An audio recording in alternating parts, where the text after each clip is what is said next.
ta đang về lên những cái màu cái gói 150 là 3 đúng không ạ? Nào có lấy nốt một này không? Đấy còn không? Hai một còn.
Rất nhiều đấy. Vâng.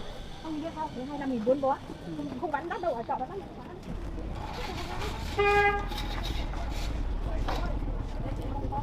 Giá bán con bán có 4 bó 25.000.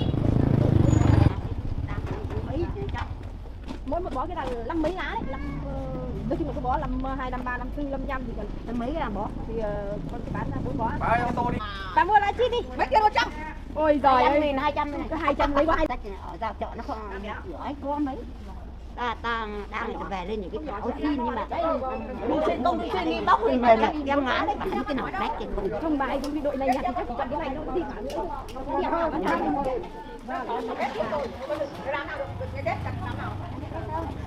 Ra quân. Đánh ra quân. Mua cái súng rồi.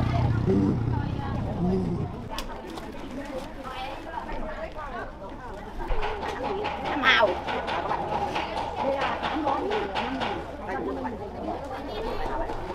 Đây 5 bó đây nhá. Cứ một nửa bó đây. 5.000 nó không có nó chỉ không có nhiều là rong thôi. 5.000.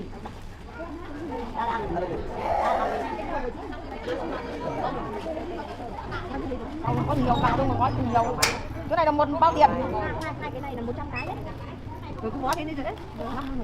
50 cái 150. Đấy. Phải là nó đi mua này làm bánh thôi.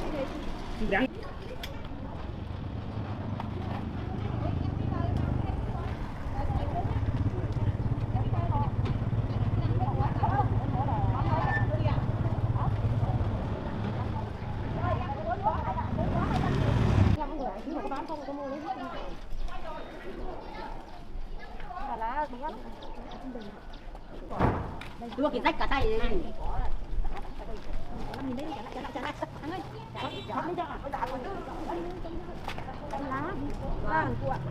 Số để mua lá bánh sắn tới lại luộc. Ê, mình về mới luộc chứ. Thấy sẵn sẵn. Cậu đây đâu này? Vào đây. Vào đây. Anh ơi,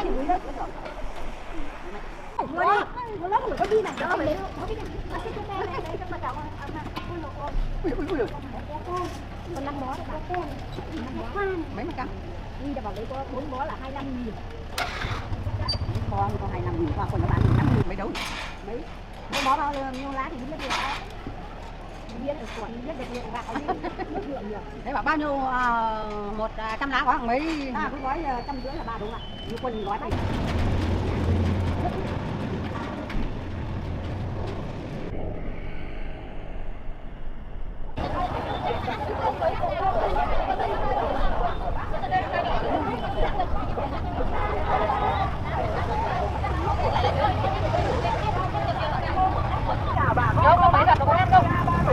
Đúng rồi.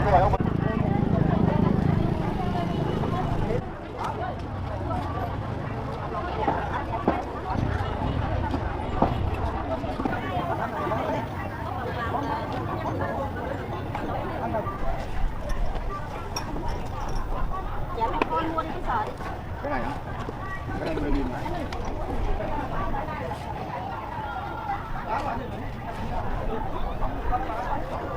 Hỏi lại cho bà Mai, cái này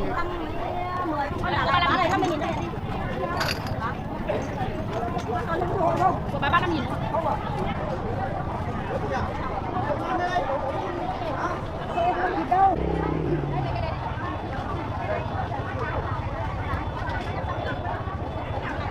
cháu ơi, vào đây mua nốt đi.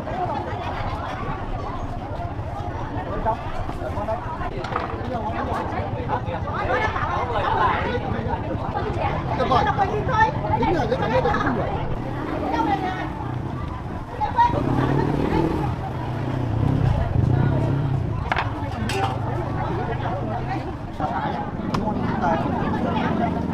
Còn là lợi ái thì được buộc ra là đi được cả. Đây con.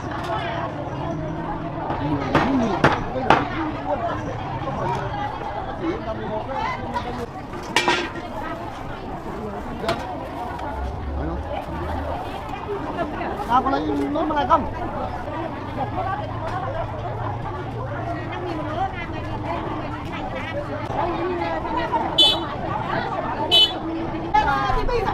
Đấy, lấy con trên đấy thì nó cái đấy trên này tắm thì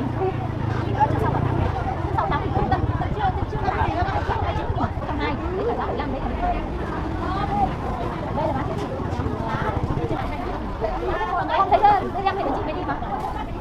Thái hết gì đâu, đây bán. Thái hôm nay không một ai thay. Đấy quả nào? Hai một quả nào? Cái tim bao nhiêu? Cả tim, đấy cả tim cả 15 đi.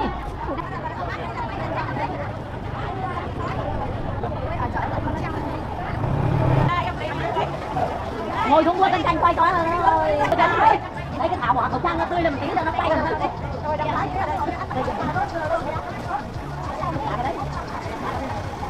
Cả chứ.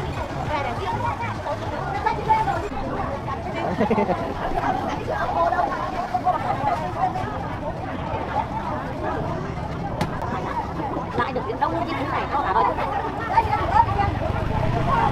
Đây là người bán đó là 2 người. Nó khô thành 50 kg. Ta đây lấy cái này có này. Đây nó khô hơn. Đúng rồi, đây đây.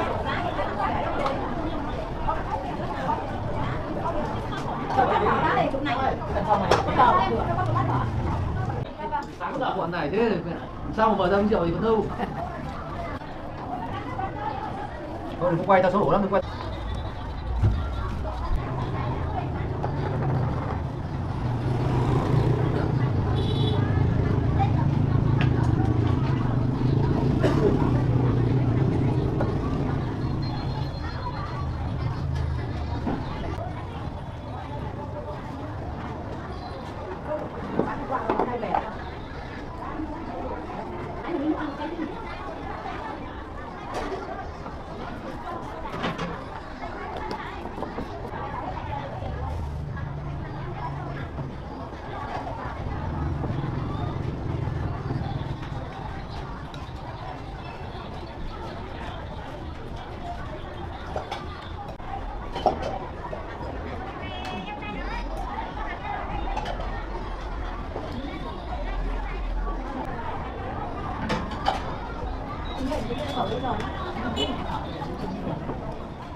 Mấy tuổi? Hai cái lốt cho đơn chẳng. Nhà bà là nốt. Bảy xưa không phải xem. Đã bảo có hai cái cũng không còn đâu, đã bảo đất tiền này mua được béo. Này mà.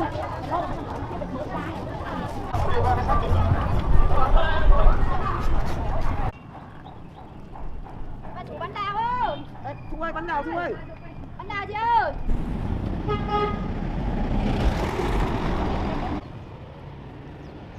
Lấy cái này chị ơi. Lấy ba trăm dưới. Lấy cái này á. Nó kém cho em một cây, em lấy một cây.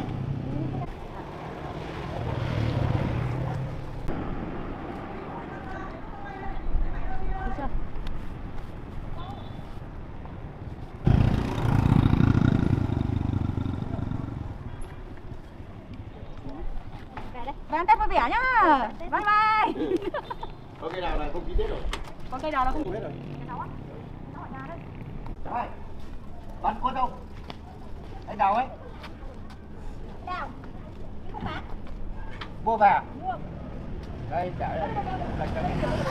Ừ. Đấy. Thằng nào thì ôi.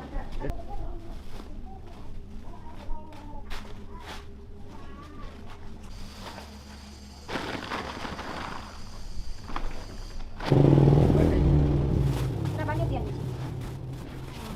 5735 với lại 3.